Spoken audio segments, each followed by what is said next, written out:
Notes को बार बार revise किया है। एंड फास्ट ट्रैक को भी मैंने जो 9 की थी एंड 10 की थी उनको भी मैंने देखा, उनके भी नोट्स बनाए। जो मेरी मिस्टेक्स थी सर, मैंने उनको नोटबुक एक बना ली थी, मिस्टेक नोटबुक, उस पे मैं लिखती रही और उसको भी रिवाइज करती रही। Hello, everyone. Very warm welcome to each one of you who's watching us now. And it gives me a proud privilege. बहुत खुशी का दिन है हमारे पास कि I'm able to have with us Sakshi Sharma, who has secured 95, rank 95 in NORCET 10 exam. Amazing score, Sakshi बच्चे. Hearty congratulations. And thank आप तो जैसा भी फील कर रहे हो, we are feeling on top of the world. We are so proud of you. Thank you so you much so much for sir. making us proud. Congratulations, beta. Thank you sir, thank you so much. So, how was your reaction, family का reaction जब आपने सुना कि all India level पे top 100 में आपका rank आया? Sir पहले तो मैं देख के ही मतलब रोने लग पड़ी थी, मतलब I can't control Uh, my emotions sir उस टाइम पे। एंड उस टाइम पे मम्मा आए तो वो मुझे देख के वो भी रोने लग पड़े। शी थॉट कि शायद हुआ नहीं है, but uh, sir then she asked कि हुआ क्या है, बता तो सही। जैसे मैंने उनको बताया वो भी रोने लग पड़े। एंड मतलब right. काफी खुशी के आंसू थे सर दोनों नहीं, में। इट इज मैटर ऑफ बहुत इमोशनल, वो एक बहुत लंबी जर्नी होती है जिसके थ्रू आप तो गुजरे ही हैं, आपका पूरा फैमिली भी गुजरता है। श्योर, सो सही है। ये ना, so hats off to your parents, to your family, जिन्होंने पूरी मेहनत करी एंड उसका फल आज हम देख रहे हैं। सो अपना एजुकेशनल बैकग्राउंड बताओ बेटे, where did you do your nursing studies, कैसे किया, कहाँ से किया? Sir, I had done my BSc nursing from government college of nursing Patiala, Punjab से करी है सर मैंने। Okay, ji sir. एंड मैं कहता तुम्हें पंजाब तो पढ़ाई की है। हाँ जी sir. Yes sir. Very good, Patiala से। जी very sir. Good. And was this your first attempt NORCET में? Sir no, it's second attempt था सर मेरा। फर्स्ट अटेम्प्ट में सिलेबस कंप्लीट नहीं हो पाया था। ओके, तो मैंने दिया था एग्जाम ताकि मैं देख सकूं कि कैसा सीबीटी होता है। तो फर्स्ट टाइम था मेरा, तो इसलिए सर सेकंड अटेम्प्ट में हो पाया, फर्स्ट अटेम्प्ट में नहीं हो पाया था सर। Right right. तो मतलब जैसे आपने फर्स्ट अटेम्प्ट किया एंड यू नो कि आपने क्या क्या गलत किया, तो उनको आप क्या स्टेपिंग स्टोन मान के चल रहे थे? मतलब how did it shape your current preparation sir पहला फर्स्ट टाइम एग्जाम? जब नहीं हुआ, मुझे था कि मैंने ये दिमाग में सोचा था कि बहुत चीजें मुझे अभी सीखनी है, तो काफी रिवीजन भी कम हो पाई थी। तो मैंने सिर्फ सर अपने नोट्स को बार बार रिवाइज किया है। एंड फास्ट ट्रैक को भी मैंने जो 9 की थी एंड 10 की थी उनको भी मैंने देखा, उनके भी नोट्स बनाए।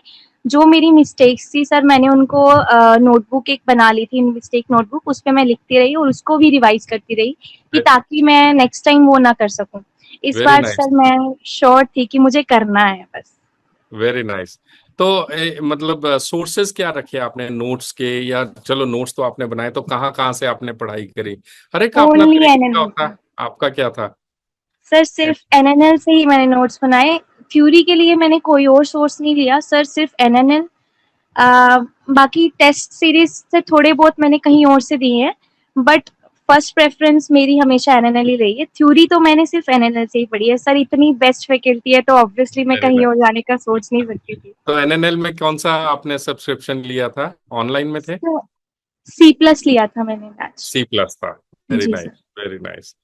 चलो, तो आपने ये सी प्लस का डिसाइड कैसे किया? नर्सिंग के टाइम ही कर लिया था या कैसे, जब आप नहीं दे सर, रहे थे? जैसे मेरी कंप्लीट हुई थी तो मेरे एक सीनियर थे, तो मैंने उनसे डिस्कस किया था कि मुझे क्या करना चाहिए, मैंने ऐसे प्रिपेयर करना है। तो शी सजेस्ट की आपको एनएनएल लेना चाहिए, इंडिया की बेस्ट फैकल्टी है, तो हम्म। आपको मतलब वहीं से लेना चाहिए। सर मैंने फिर नारायण सर से बात करी थी, तो उन्होंने मुझे सब समझाया, तो मैंने सर प्लान लिया था and then I am here sir. And you कब लिया था प्लान, कब से आप एनएनएल सर के साथ जुड़े? सर लास्ट ईयर February 2025 से। लास्ट ईयर February 2025, साल के अंदर देखो कहाँ से जी। कहाँ, एंड जॉब डन, है ना? जी। जिस काम को शुरू किया था वो खत्म किया आपने। वेरी जी। नाइस। सो इसमें जो एग्जाम्स होते हैं, सी सैट होता है, एन सैट होता है, या स्ट्राइक टेस्ट होते हैं, इनको आप जो मंथली टेस्ट हो रहे हैं, जी सर। इनको आप अटेम्प्ट करते थे? जी सर, मैंने सारे टेस्ट अटेम्प्ट किए हैं। पहले तो मैंने जब रिवीजन साथ में कर रही थी थ्योरी, तो मैंने क्यू बैंक के क्वेश्चन साथ साथ में करे थे। देन उसके ओके। बाद से स्ट्राइक टेस्ट जो थे वो भी, जो भी ऑल इंडिया लेवल के जो टेस्ट आप एनसेट सी सेट देते थे, वो सारे अटेम्प्ट किए हैं। एंड लास्ट टाइम पे ऑब्वियसली ब्रह्मास्त्र सीरीज थी, वो भी मैंने सर, बहुत हेल्पफुल था मेरे लिए, वो भी मैंने सब अटेम्प्ट किया है सर। वो भी अटेम्प्ट।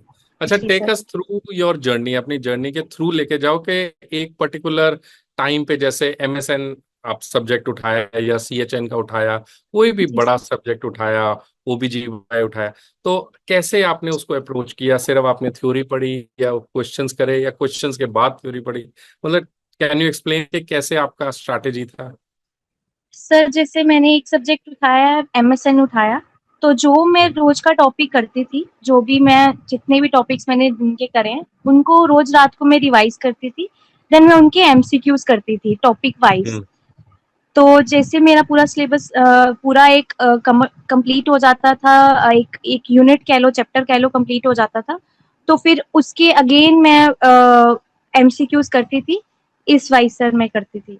मतलब मुझे एक राइट। गोल था कि मुझे एक दिन में इतनी वीडियोस कंप्लीट करनी है, तो उसको रिवीजन भी करना है, ऐसे था सर। तो पूरा साल ऐसे करना, ऑफ कोर्स हर स्टूडेंट के फेज में अप्स आते हैं, डाउन्स आते हैं। जी डाउन सर। को कैसे टैकल करते थे जब मतलब दिल नहीं कर रहा है या डिप्रेशन हो रहा है कि यार क्या कर रही हैं, हो भी पाएगा कि नहीं हो पाएगा? तो how did you sir tackle that? Sir actually ये टाइम तो ऑब्वियसली आता ही है। तो उस टाइम हाँ। पे ये होता था कि हो नहीं पा रहा है मेरे से, कैसे अब नहीं होगा शायद मेरे से। तो फिर सर हम्म। दिमाग में ये सोचती थी कि नहीं, मतलब फाइनेंशियल बैकग्राउंड भी कुछ इतना अच्छा नहीं है सर। तो फिर हम्म। मैं सोचती थी कि नहीं, मेरे पेरेंट्स ने इतना स्ट्रगल किया है, तो मुझे इस लेवल पे उनको लेके जाना है। तो मुझे अपने लिए नहीं सी, उनके लिए तो करना ही है। तो बस सर दिमाग राइट। में यही सोचती थी सर। कि फैमिली के लिए करेंगे जो करेंगे और जी पूरा सर। जी। दिल जान लगा दो। साथ साथ जी। काम भी कर रहे थे या सिर्फ पढ़ाई थी आपके पास? नो सर, नहीं, मैं सिर्फ पढ़ाई कर रही हूँ। सिर्फ पढ़ाई कर रहे थे। जी सर। Very nice. और ये जो मंथली आपके टेस्ट होते थे, इनको कैसे अप्रोच करते थे? इन द सेंस जैसे आप कोई टेस्ट दिया, तो उसके अंदर मान लीजिए 60 या 70% करेक्ट हो गए, तो पूरा टेस्ट रिव्यू करना है या सिर्फ गलत वालों को रिव्यू करना है? कैसे अपनी मिस्टेक्स को कैसे आप ठीक कर पाएंगे या करते थे? जी। जी सर। सर जैसे टेस्ट दिया, उसके बाद से एनालाइज करना, तो उसके बाद से देखती थी मैं कौन से सही हुए हैं, रैशनल्स विद सारे रैशनल्स पढ़ती थी। एक मिस्टेक हम्म। नोटबुक लगा ली थी मैंने, तो वहां पे हम्म। सारे मैं लिख लेती थी कि क्या गलत है क्या सही, जो मुझे नहीं भी पता होते थे वो भी मैं लिख लेती थी। एंड इन लास्ट में पूरा एनालाइज करके उनको रिवाइज करती थी, जो मतलब मिस्टेक नोटबुक थी। जी सर। और जो आते थे क्वेश्चंस उनका, सर उनके जो भी ठीक है रैशनल्स मतलब? पढ़ती थी। अच्छा। रैशनल्स पढ़ती थी जी सर। राइट राइट, तो वो बार बार आप एक चीज को रिवाइज कर रहे हैं एंड वो चल रहा है। जी सर। स्टैंडर्ड बुक्स कोई आपने रेफर की हो अपार्ट फ्रॉम द लेक्चर्स जो एनएनएल के वीडियो लेक्चर्स हैं? सर थ्योरी के लिए तो ऑनेस्टली मैंने कोई ऐसे स्टैंडर्ड बुक नहीं ली। हाँ, एमसीक्यूज के लिए मैंने करी थी, बट थ्योरी के राइट लिए sir notes, only notes sir. Right right. तो जो जैसे नोट से भी किया, तो क्लिनिकल या स्किल बेस्ड कई क्वेश्चंस होते हैं या क्लिनिकल, प्योर क्लिनिकल, तो उनके लिए आप क्या सजेस्ट या अपने लिए आपने क्या तरीका अपनाया था कि स्ट्राइक टेस्ट वगैरह या कैसे उनको टैकल करना है? सर एक तो जैसे हर वीडियो लेक्चर्स में सारे फैकल्टी जो है वो बताते हैं कि अगर ऐसे क्लिनिकल बेस्ड क्वेश्चन आ जाए तो कैसे, राइट। उनको भी सर मैं लिख लेती थी। जो भी चीज टीचर बोल रही है ना, मैं वो भी लिखती थी, चीज, हर एक अच्छा। चीज लिखती थी। तो फास्ट ट्रैक में भी हर आपने भी करवाए हैं, साक्षी मैम ने, मारवा सर ने, सबने करवाए हैं। तो वो मैंने अलग अलग पूरे क्वेश्चन सिनेरियो बेस्ड लिख लिए थे विद रैशनल्स, कि उनको कैसे इस तरीके का क्वेश्चन आ जाता है इस टॉपिक से, तो कैसे करना है। तो वो चीज मैं लिख लेती थी, साथ में रैशनल्स के साथ वो पढ़ती थी। एंड सर बाकी सिनेरियो बेस्ड क्वेश्चंस भी मैंने कहीं सॉन्डर्स की बुक से करे हैं। राइट तो सर राइट। ये था मेरा कि ओके। ऐसे क्वेश्चन। जी सर। अंदाजन जैसे अभी एग्जाम होके हटा है एंड आपने फिनिश कब तक किया, रिवीजन कब शुरू की, what was your overall structure?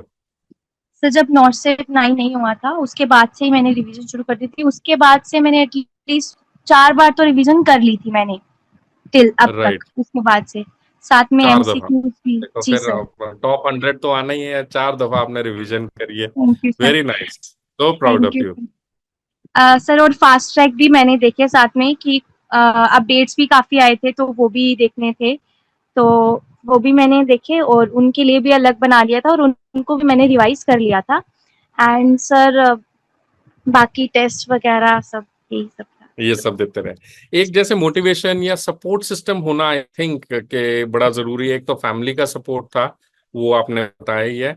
एक और एनएनएल में एक सिस्टम है मार्गदर्शन, जी सर। मार्गदर्शक वाला। उनके जी बारे मतलब कोई इन्फ्लुएंस था आपको कितना को उसको अगर डालना है, तवज्जो देना है, तो कैसा रहा उसके साथ आपका? सर मार्गदर्शक एक तो है कि उनसे उन्होंने भी ये चीज से निकल के आए हैं, तो वो हमें हम्म। वो चीज बता देते हैं, एक्सपीरियंस्ड है वो इस चीज से। सो राइट। सर उन्होंने तो बहुत जो भी टॉपिक जो लेक्चर लेते थे तो मैं वो भी अटेंड कर लेती थी। वो हम्म। बताते थे कि आपको कैसे करना है, कैसे अगर टैकल करना है चीजों को, एग्जाम में कैसे करना है हैंडल। ऑब्वियसली एग्जाम में एक स्ट्रेस होता है कि जब हम कंप्यूटर के सामने बैठते हैं तो वो सब कुछ मतलब उनका भी काफी हेल्पफुल रहा है सर इसमें राइट। योगदान। जी sir. Very good.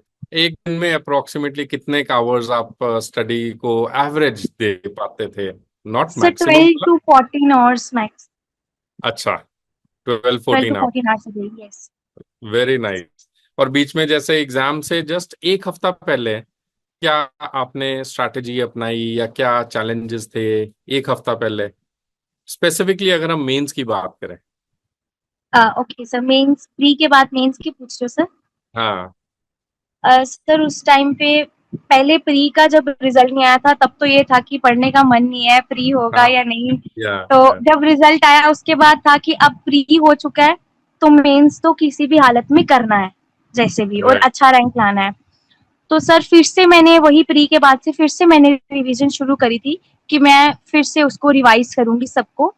And then right. Sir वही ब्रह्मास्त्र सीरीज, वो मैं रोज टेस्ट अटेम्प्ट किए, इतने हेल्पफुल थे सर वो। मतलब काफी डायरेक्टली क्वेश्चंस जो थे वो उस सीरीज से पूछे उसी गए थे सीरीज। सर। जी सर। राइट। Very nice. और जैसे एंजाइटी हो जाती है एक दिन पहले, अब मैं एग्जाम से एक दो दिन पहले की बात करें कि एंजाइटी, कुछ याद नहीं आ रहा, सब कुछ भूल रहा है, उसको कैसे मैनेज करना चाहिए या आपने कैसे किया? जी सर। सर एक दिन पहले तो ऑब्वियसली काफी एंजाइटी होती है, उस टाइम पे तो पढ़ने का भी मन नहीं होता कि अब बस जितना पढ़ा वो पढ़ चुके हैं हम। तो हम्म। एंड सर उस टाइम पे तो बस यही था कि कल मैं जल्दी ही सो गई थी उस दिन पहले, एक दिन पहले, कि अपने हम्म। माइंड को फ्रेश रखना है ताकि सुबह तक जो है मैं वहां पे जो भी मुझे पढ़ा है वो सब याद आ जाए, प्रेशर ना राइट। हो दिमाग में, एक रिलैक्स राइट। जाके रहूं। तो सर बस यही टैकल किया था कि अब जो पढ़ चुकी हूँ वो पढ़ चुकी हूँ, अब मुझे वहां जाके जो करना है और अच्छा करके आना है सर। अच्छा करके आना। जी sir. Very nice, very nice. चलो, दैट्स सो नाइस कि you had been motivated all through your journey. And last में, like, how was your overall experience about NNL live? Faculty, subject कौन सा सबसे आपका वीकेस्ट टू स्ट्रॉन्गेस्ट बना, या कैसे रहा एनएनएल लाइव के साथ आपका रिश्ता? सर ऑनेस्टली मैं बोलूँ, मुझे कम्युनिटी बिल्कुल अच्छी नहीं लगती थी पहले, बिल्कुल भी नहीं। पर सर जो आपके लेक्चर्स अटेंड करने के बाद मेरी फेवरेट बन गई थी मैं। इनफैक्ट मेरी फ्रेंड्स बोलती थी कि कम्युनिटी मुश्किल लगती है हमें, तो मैं बोलती थी कि नहीं अब मुझे अच्छी लगती है। सर इतना मजा आता था कम्युनिटी पढ़ने में, चाहे वो प्रोग्राम्स हो कुछ भी हो। सर या। मेरी तो फेवरेट बन चुकी थी community. And obviously and MSN थोड़ी टफ होती थी, एमएसएन में मुझे यस। थोड़ी दिक्कत होती थी। एंड ओबीजी बाय तो वो भी मेरा फेवरेट सब्जेक्ट था। एंड सर कम्युनिटी की तो मैं पहले बिल्कुल भी मतलब नहीं पसंद करती थी, पर अभी मेरी फेवरेट बन चुकी थी sir. All just because of you sir. Thank you so much sir. चलो, thank you very much, thank you so much. And what is your message to all the juniors जो एग्जाम अभी दे रहे होंगे या जो इस फेज से अभी गुजर रहे हैं? कुछ दो चार बातें उनके लिए बोलो, so that they should be motivated to achieve what dream they want to achieve. Sir पहला तो ये कि उनको जो अगर कहीं से पढ़ना है, पहले एक गोल बनाना होगा कि मुझे एक कहीं से भी, जैसे एनएनएल ले लो या कोई भी जगह ले लो, सोर्स से आपको पढ़ना है, पहले एक माइंड सेट करना पड़ेगा। अगर बिल्कुल। सेल्फ स्टडी भी करनी है उसके लिए भी एक माइंड सेट करना बहुत जरूरी है कि हमें ये करना है। अगर सर ये करने के बाद फिर जब पढ़ना है, कंसिस्टेंसी से पढ़ना है, डिसिप्लिन से पढ़ना है, और दिमाग में ये रखना है कि पेरेंट्स के लिए करने हैं तो करना है। और सर हम्म। बस यही है, उस जो पढ़ रहे हैं उनको रोज रिवाइज करो, उनके टेस्ट तो एमसीक्यूज बहुत जरूरी है करना, एंड रोज के टेस्ट देना बहुत जरूरी है। सर मेरा यही है, कंसिस्टेंसी से पढ़ो एंड डिसिप्लिन से पढ़ो अगर करना है। एंड में आपको मतलब ये चाहिए कि वो रैंक, सर वो नाम लिस्ट में जब आता है ना सर, वो खुशी जो है मतलब कोई भी यस। नहीं वो बता कोई सकता चीज सर। नहीं। जी सर, यस। तो बस ये मेरा तो मैसेज ये है। बहुत अच्छी आपने बात बोली है स्टूडेंट्स के लिए कि सबसे पहली चीज माइक्रो प्लानिंग नहीं है, सबसे पहली है मेजर ग्रॉस प्लानिंग कि जी सर। अचीव क्या करना है, देन उसके स्टेप्स आपने ब्रेक डाउन किए। Very yes. नाइस। बिल्कुल अच्छी बात, आपने बिल्कुल सही बात बोली है। एंड एक काफी कॉमन सवाल पूछते हैं स्टूडेंट्स के हर सब्जेक्ट में या मोस्टली बड़े सब्जेक्ट्स की, कितने के एमसीक्यूज करने चाहिए पर डे, या कैसे डे का एवरेज कितना एमसीक्यूज का होना चाहिए? सर एवरेज तो मतलब मैं मिक्स्ड एमसीक्यूज करती थी सभी सब्जेक्ट्स के सर, जब सिलेबस कंप्लीट हो चुका था। तो मतलब मैं अगर एक मैंने चैप्टर कंप्लीट किया है रिवीजन के बाद से तो मैं उसका कर लेती थी। तो उसका अप्रॉक्स सर एक सब्जेक्ट के 200 से 300 हो जाते थे ऐसे। तो एक एक सब्जेक्ट के मैं हर सब्जेक्ट को इकट्ठे लेके चलती थी कि एमसीक्यूज ऐसे थोड़ा थोड़ा करके। Thank you so much for joining us today. And बहुत थैंक यू। अच्छी आपने बातें जूनियर्स के लिए भी बताई। एंड बहुत जो मेन टेक होम मैसेज है आपके साथ बात करके जो मेरे को मिला है, वो यही है कि कंसिस्टेंटली आप एक साल से सारे सब्जेक्ट्स को आपने देखा, मेजर प्लानिंग कर रखी थी, and driving force was family के लिए करना है हमने कुछ। तो उस श्योर सर। जज्बे से आप चली हैं and you have achieved it. And congratulations, and we are so proud of you बेटा। Thank you sir, thank you so much sir. All the very best. All the very thank you best. Sir, thank you so much.